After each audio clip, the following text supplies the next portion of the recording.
بسم اللہ الرحمن الرحیم۔ السلام علیکم۔ الظاہر ٹی وی کی طرف سے خوش آمدید۔ آئیے سنتے ہیں آج کی تازہ خبریں۔ ابوظہبی میں نافذ کیے گئے لاک ڈاؤن آمد و رفت پر عائد پابندی کی مدت میں مزید توسیع کر دی گئی۔ لاک ڈاؤن مزید ایک ہفتے برقرار رہے گا۔ اس دوران ابوظہبی کے رہائشی باہر نہیں جا سکتے اور نہ ہی باہر سے کوئی شخص آ سکتا ہے۔ تفصیلات کے مطابق کورونا وائرس پھیلاؤ کے خطرات کے باعث ابوظہبی میں نافذ کیے گئے لاک ڈاؤن اور آمد و رفت کی پابندیوں کی مدت میں توسیع کرنے کا فیصلہ کیا گیا ہے۔ ابوظہبی حکام کی جانب سے بتایا گیا ہے کہ ابوظہبی میں نافذ کی گئی آمد و رفت کی پابندیاں اب بھی برقرار رہیں گی۔ یہ پابندیاں مزید ایک ہفتے تک برقرار رہیں گی۔ اس دوران نہ تو کسی کو ابوظہبی سے باہر جانے کی اجازت ہوگی، نہ ہی کوئی شخص کسی دوسرے علاقے سے ابوظہبی میں داخل ہو سکے گا۔ بتایا گیا ہے کہ ابوظہبی اور اس کے ملحقہ دیگر شہروں کے تمام رہائشیوں پر کرفیو نافذ ہے۔ ایمریٹس اور اتحاد ایئر لائنز نے اپنے ملازمین کی تنخواہوں میں کمی کر دی، جس کی وجہ دونوں اماراتی ایئر لائنز کو کورونا وبا کے باعث پیش آنے والا مالی خسارہ بتایا گیا ہے۔ دونوں ایئر لائنز کی جانب سے اپنے ملازمین کو ستمبر 2020 تک کم تنخواہ دی جائے گی۔ اردو نیوز کے مطابق وبا کے دوران دنیا بھر میں پروازیں معطل ہونے کی وجہ سے ہوا بازی کی صنعت کو بہت بڑا نقصان پہنچا ہے۔ ایمریٹس اور اتحاد نے اپنے فضائی آپریشن محدود کر رکھے ہیں، جس میں زیادہ تر متحدہ عرب امارات سے باہر جانے والی پروازیں ہیں۔ امارات نے گزشتہ ہفتے وہاں کے ہوائی اڈے پر مسافروں کے رکنے پر سے پابندی ہٹائی ہے، جس کے بعد اب یہ دونوں ایئر لائنز متصل پروازیں دوبارہ شروع کریں گی۔ خبری ادارے روٹرز کی جانب سے دعویٰ کیا گیا ہے کہ ایمریٹس نے اپنے ملازمین کو ایک آفیشیل ای میل بھیجی ہے، جس میں کہا گیا ہے کہ ایمریٹس نے 3 ماہ کے لیے جو تنخواہوں میں کٹوتی کا اعلان کیا تھا، اس کی مدت بڑھا کر 30 ستمبر 2020 تک کر دی گئی ہے۔ متحدہ عرب امارات میں گزشتہ 24 گھنٹوں کے دوران مزید 528 افراد میں کورونا وائرس کی تشخیص ہوئی ہے، جس کے بعد مملکت میں کورونا کے شکار افراد کی مجموعی گنتی 39,904 تک جا پہنچی ہے۔ گلف نیوز کے مطابق کورونا کے مزید 2 افراد جاں بحق ہو گئے، جس کے بعد اس موذی مرض کے ہاتھوں مرنے والوں کی مجموعی گنتی 283 ہو گئی ہے، جبکہ مزید 465 مریض صحت یاب ہو گئے ہیں، جس کے کورونا کو شکست دینے والوں کی کل گنتی 22,740 ہو گئی، جس کا مطلب ہے کہ کورونا سے متاثر ہونے والے 55% مریض شفا یاب ہو چکے ہیں۔ وزارت صحت کے مطابق گزشتہ روز 37,000 افراد کے ٹیسٹ لیے گئے، جن کا تعلق مختلف علاقوں اور پیشوں سے تھا۔ مملکت میں کورونا کی وبا پھوٹنے کے بعد سے اب تک مجموعی طور پر 25 لاکھ سے زائد افراد کے ٹیسٹ لیے گئے ہیں۔ کن غیر ملکیوں کے جرمانے معاف ہوں گے؟ متحدہ عرب امارات نے اعلان کیا ہے کہ یو اے ای میں آمد اور قیام کے قانون کی خلاف ورزی کرنے والے غیر ملکیوں کے جرمانے امارات سے واپسی کی صورت میں معاف ہوں گے۔ الامارات الیوم کے مطابق امارات میں شہریت کے وفاقی ادارے کے ماتحت تارکین وطن کے امور کے ڈائریکٹر جنرل میجر جنرل سعید راکان الراشدی نے بتایا ہے کہ اقامہ اور آمد کے قانون کی خلاف ورزی کرنے والے تارکین وطن کے خلاف جرمانے صرف اس صورت میں معاف ہوں گے جب وہ امارات کو خیر بات کہہ رہے ہوں۔ امارات کے صدر شیخ خلیفہ بن راشد ال نہیان نے ایسے تمام غیر ملکیوں جن پر اقامہ اور آمد کے قانون کی خلاف ورزیوں کے جرمانے ہیں، ان سے معافی کا فرمان جاری کیا ہے۔ الراشدی نے آن لائن پریس کانفرنس میں بتایا کہ صدارتی فرمان کے ذریعے ایسے تمام تارکین وطن کے جملہ جرمانے ختم کر دیے جائیں گے جنہوں نے اقامہ اور آمد کے قانون کی خلاف ورزی 1 مارچ سے قبل کی ہوگی۔ ابوظہبی پولیس نے کورونا سے متاثر افراد کے لیے نئی ہاٹ لائن 909 کا آغاز کر دیا۔ ابوظہبی نے ورکرز کی رہائش گاہ پر کورونا وائرس کے کیسز دیکھنے کے لیے ایک نئی ہاٹ لائن کا آغاز کیا ہے۔ Abu Dhabi police 909 hotline operate کر رہی ہے اور ورکرز کی رہائش سے کورونا وائرس کے متعلق انفیکشن کے بارے میں اطلاعات اور انکوائری کا جائزہ لیتی ہے۔ ابوظہبی پولیس نے سوشل میڈیا پر بتایا کہ مصفا پولیس اسٹیشن کے ڈائریکٹر کرنل فیڈل الشامسی نے سینٹر کا افتتاح کیا۔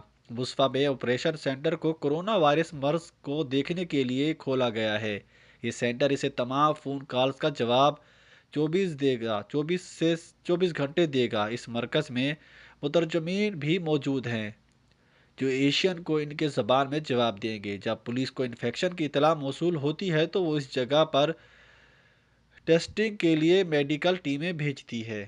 ابوظہبی وزیر برائے امور خارجہ و بین الاقوامی تعلقات شیخ عبداللہ بن زید النہیان نے ہندوستان کے وزیر خارجہ سبرامنیم جے شنکر کے ساتھ گفتگو میں متحدہ عرب امارات اور ہندوستان کے درمیان مضبوط تعلقات اور تعاون کو مزید فروغ دینے کے امور پر تبادلہ خیال کیا۔ دونوں وزراء کے درمیان ویڈیو کال کے دوران کووڈ-19 کی وبا کے خلاف عالمی سطح پر جاری کوششوں اور اس تناظر میں دونوں ممالک کے درمیان مہارت و تجربات کے تبادلے پر بات ہوئی۔ اس کے ساتھ ساتھ لوگوں میں اس وائرس کی جلد از جلد تشخیص کی خاطر جدید ترین ٹیکنالوجی کا استعمال بھی زیر غور آیا۔ انہوں نے وائرس سے مرنے والوں کے ورثاء سے تعزیت کا اظہار کرتے ہوئے اس وبا کے خلاف جدوجہد میں مشترکہ تعاون کو بڑھانے کی اہمیت پر بھی زور دیا۔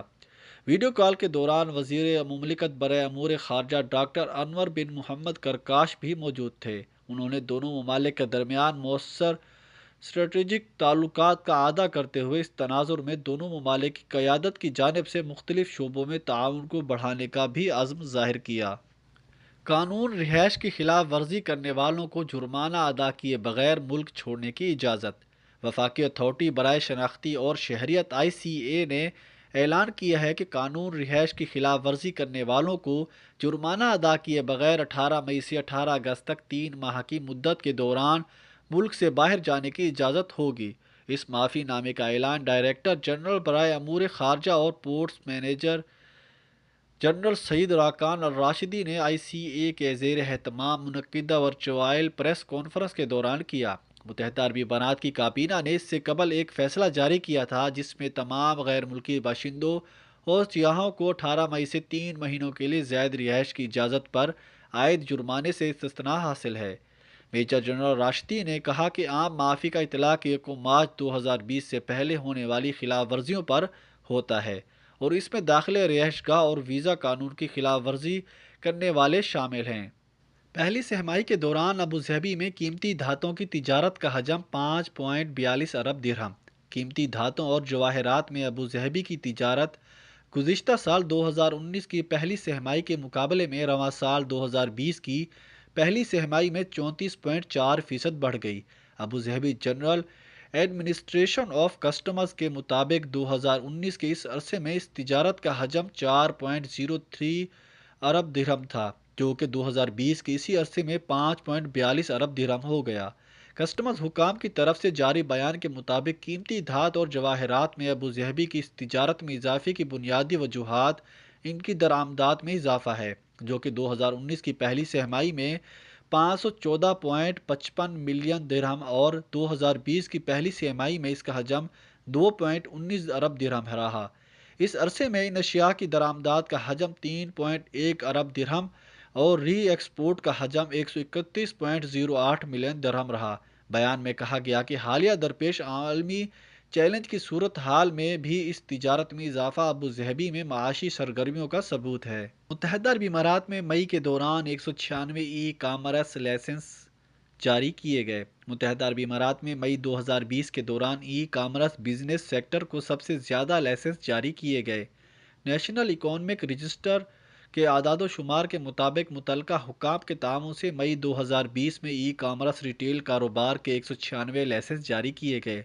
سال کے پہلے 5 مہینوں کے دوران ای کامرس خدمات کے لیے صارفین کی مانگ میں 300% اضافہ دیکھنے میں آیا، جس کی وجہ سے ٹیلی مواصلات ریگولیٹری اتھارٹی TRA کو اہم ای کامرس پلیٹ فارمز کی ایک فہرست شائع کرنا پڑی۔ رپورٹ میں بتایا گیا ہے کہ عام تجارت کے کاروبار کو 120 لائسنس، پروجیکٹ مینجمنٹ سروس کو 115 اور 97 کے لگ بھگ لائسنس عمارتوں کو رنگ کرنے کی سرگرمیوں کے لیے جاری کیے گئے۔ سب سے زیادہ جن کاروباری اداروں کو لائسنس جاری کیے گئے ان کی فہرست میں ہر طرح کے تعمیراتی منصوبوں کے 55 لائسنس ہیں۔ عمان میں ایکسپائرڈ اقاموں، ڈرائیونگ لائسنس اور پاسپورٹ پر جرمانے معاف کر دیے گئے۔ رائل پولیس کی جانب سے کسٹمر سروس بحال کیے جانے کے بعد ایکسپائر ہونے والی دستاویزات کی مدت میں توسیع کروائی جا سکے گی۔ رائل عمان پولیس کی جانب سے ایک بیان جاری کیا گیا ہے جس کے مطابق جن لوگوں کے اقامے، ڈرائیونگ لائسنس اور پاسپورٹ کی میعاد ختم ہو چکی ہے، ان پر کسی قسم کا جرمانہ عائد نہیں کیا جائے گا۔ عمان پولیس کی جانب سے جب کسٹمر سروس بحال کی جائے گی تو تارکین اور مقامی افراد اپنی ان زائد المیعاد دستاویزات کی تجدید کروا سکیں گے۔ اس خبر میں مقامی اور تارکین وطن کی جانب سے بہت خوشی کا اظہار کیا جا رہا ہے اور عمان کے فرمانروا طارق حیثم الثانی کا شکریہ ادا کیا گیا ہے کہ انہوں نے کورونا کے باعث پیدا ہونے والے معاشی بحران کے دوران عمان میں مقیم مقامی اور غیر ملکیوں کا خیال رکھا ہے، کیونکہ لاک ڈاؤن اور کاروبار کی بندش کے باعث لوگوں کی جیبیں اس بات کی اجازت نہیں دیتی کہ وہ جرمانوں کی ادائیگی کر سکیں۔